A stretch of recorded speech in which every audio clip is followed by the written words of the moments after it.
This week we've been talking about website copy space wasters, those simple missed opportunities that are really common ways we undermine the effectiveness of our own websites in reaching and serving the people that we're trying to work with. So as always, I put up a call for your questions, and this week's question comes from one of my email subscribers, Ryan. So I'm going to let you hear the question in Ryan's own words. Hey Michaela, my name's Ryan Grist. I'm an integrative health coach and I'm just publishing my private practice website. So I really appreciate all your help and your newsletter and all your content. It's been super helpful for me. I have a question for you about quotes. When is it appropriate to use other people's words on your website? How to do that effectively?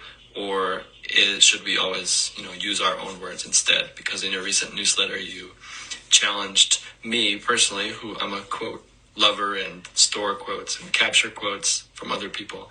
But you said to instead kind of capture the essence of that quote and put it in our own words, because that's going to be more relatable and more clear and effective for our viewers, people on the website. So I'd love to hear more about using quotes, if it's sort of like an all or nothing thing, don't ever use a quote on your website, or if there's a way for me to include other people's words on my website or in other areas of my content. Just would like to hear more about what you see works, because this piece about quotes kind of shook me up and also made me think twice and understand that, maybe it is better to use my own words. So anyways, thanks for your help.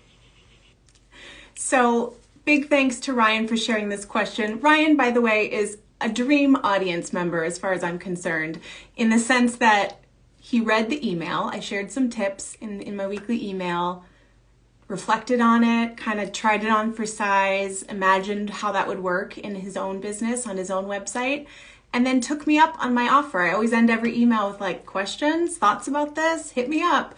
And he did. He's like, this challenged me. This part right here got me thinking, and I'm curious. I want to learn more, ... So again, thank you, Ryan, for sharing your question. And as I told Ryan, I strongly suspect that he's not alone in wondering about this. And I was intentionally provocative, polarizing. I even said in the body of my email that I knew this would poke at some of the readers, because we do love to pull in quotes, words that inspire us, that have shaped our own perspective of life and of our work as healers and helpers. And so I wanted to really try and prompt some critical thinking about how we're using those quotes. But Ryan raises some really great questions related to that. Namely, is it an all or nothing? I love that he asked that question, because no, there are almost no absolutes. And so by no means would I ever say that you can't ever use anyone else's words on your website. And as a quick aside, in case you're just joining or you haven't read this week's blog post or you're not on my email list, I'm not talking about client or student or patient testimonials when I talk about other people's words. That's a whole different topic. I have a resource to share on that. I'll link it below when I save this video. I'm talking specifically about a quote from another thought leader of some kind, whoever that may be. I think there is certainly a way to incorporate this kind of quote effectively on your website. A lot of times, though, it comes down to the context, like how are you using that quote? So what I want to do, because I know that you're coming to this, you're all in different places as you're landing on this video. Your websites are in different stages of development, your goals are different, and probably your relationships to other people's words, to quotes, are different person to person. And so I want to try and share something helpful for you no matter what your situation is. So because Ryan was so generous in sharing his question, I want to begin by addressing that question specifically. And then what I'm going to do is wrap up with something for you to consider if you are using quotes prominently on your website. Like if you're leading with someone else's quote on your website, I have a question for you to mull over that hopefully can be helpful to you in deciding what to do. So Ryan, first up, I just want to congratulate you on releasing your website out into the world. Ryan's website is brand new, and I took a spin through it after his question came through, and it is beautiful. It is thoughtfully written. It's very clear who he's speaking to, and the essence of Ryan as a healer, as a helper, and as like a service provider really comes through. He's got just a very unique lens through which he's approaching his work, and that just kind of beams right off of the page. So congratulations, Ryan, on clearly putting a lot of thought and intention into your website. And so I had to kind of poke around to find if there was currently a quote on his website. And so there might be more, but this is one that I found. And in reading Ryan's whole website, reading through his copy, I can absolutely see how aligned with all of his original words this quote is. This quote seems to be very judiciously selected, and it really supports the overall message that Ryan's copy is communicating. So well done, Ryan. From my perspective, that's a really nice use of a quote. So yes, okay, so Dane's here. Dane loves Campbell. Yes, so I want to just leave up this quote because I think this is a really great example of how sometimes with a quote, we put the cart before the horse, like we lead with someone else's words and then we try to reverse engineer our own website copy from that. This very clearly is not what Ryan has done. I think Ryan had a clear idea for what he wanted to convey on his website, and then this quote was pulled in as like an additional supporting piece. Ryan, obviously I want to hear from you after you have a chance to watch this video and let me know if that's the case. I suspect it is, and I love this. I think that there are plenty of people who are lovers of quotes. So Ryan has said, like, I collect quotes, I love quotes. I do too. I have, right, like at any given time, I have words on display somewhere. I've got framed quotes. I've got a running document of quotes that I love. I have journals full of quotes that I've jotted down.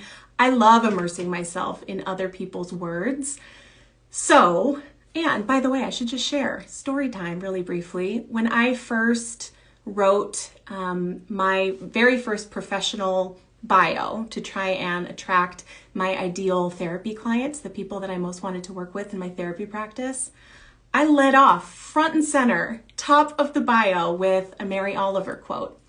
And I very deliberately used that as an anchor point to then use it as, I jumped off of that to populate my bio. And so I think I literally opened by saying, I've always loved this quote because, and then I took the quote, pieces of the quote, to highlight the transformation that my clients, who I felt best suited to work with, often report experiencing through our work together. And I anchored it back to this quote, and the quote posed a question, and so I landed on that question again. I kind of paraphrased it at the end.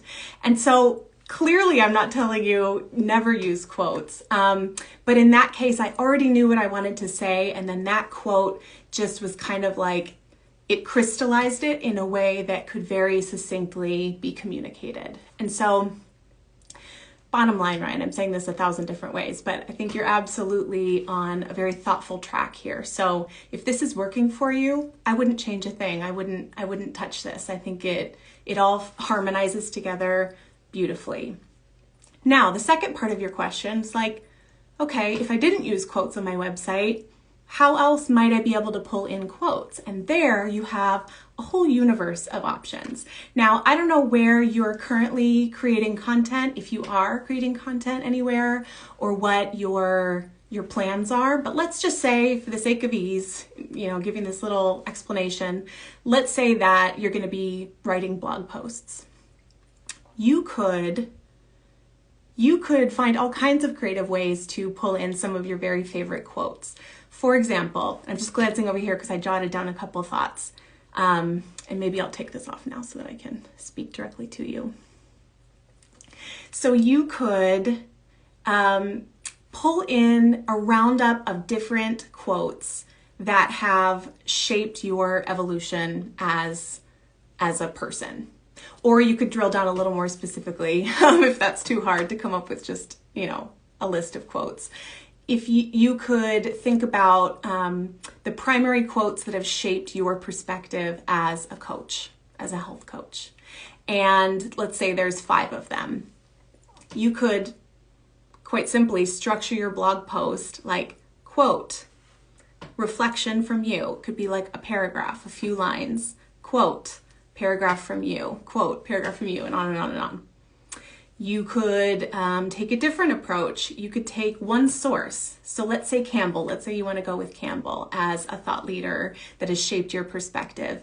You could pull out your favorite Campbell quotes and do the same kind of thing. And you can give specific examples from your own life and work where that quote has, influenced you in some formative way.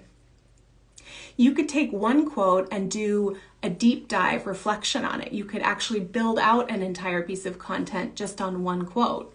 I mean, that quote alone on your website, I could see a beautiful reflection through your perspective coming from that.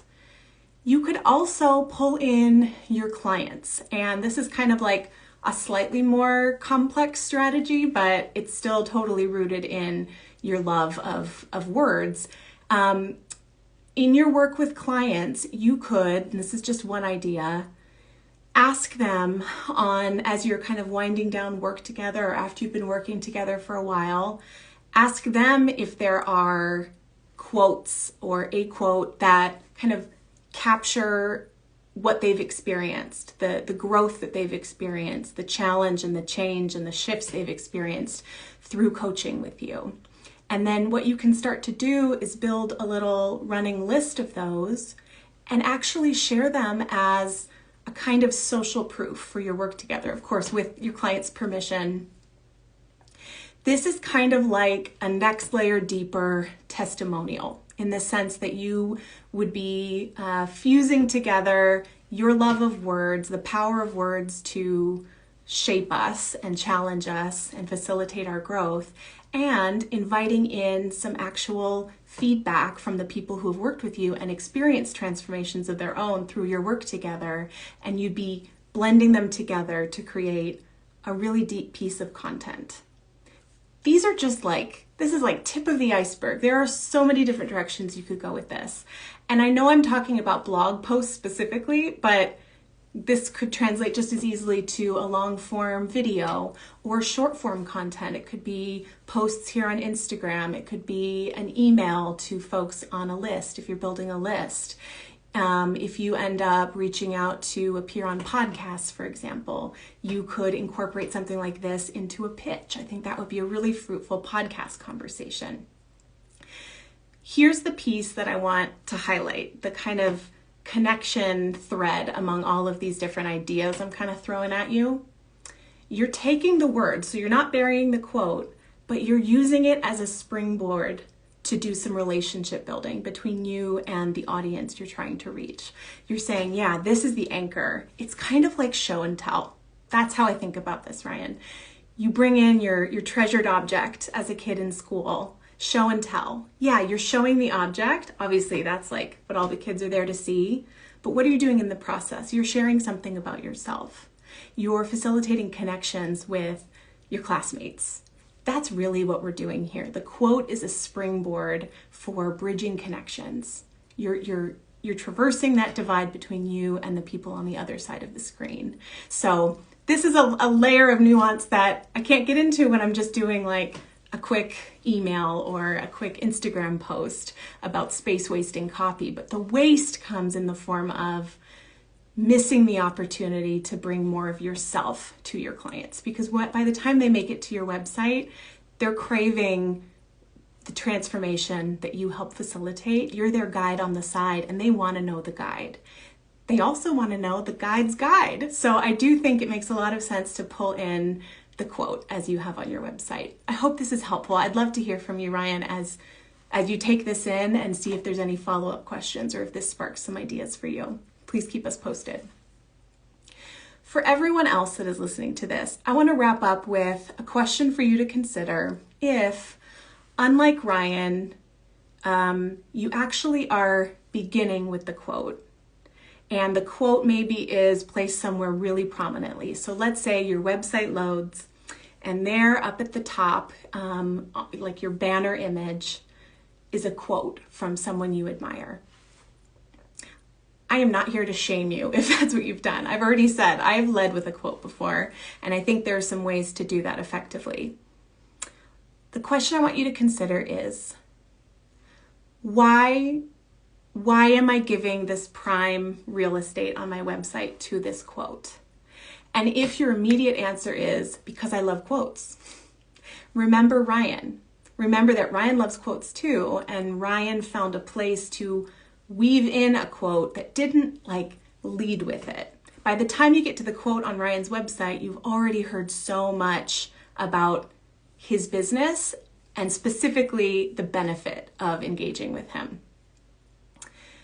If you are just leading right away with the quote, I'm willing to bet there's something behind that. And for many of us, and this comes from lots of experience reflecting on my own writing and working with other health and wellness professionals, a lot of times there's an element of mistrust in our own message. We think, I actually don't know exactly what I want to communicate or how to communicate it. And here's this quote that's so eloquent and has moved me so greatly. I want my clients to feel when they land on my website the way I feel when I read that quote. So I'm just going to give them this quote. But this is a missed opportunity for you to meet them right when they land on your website.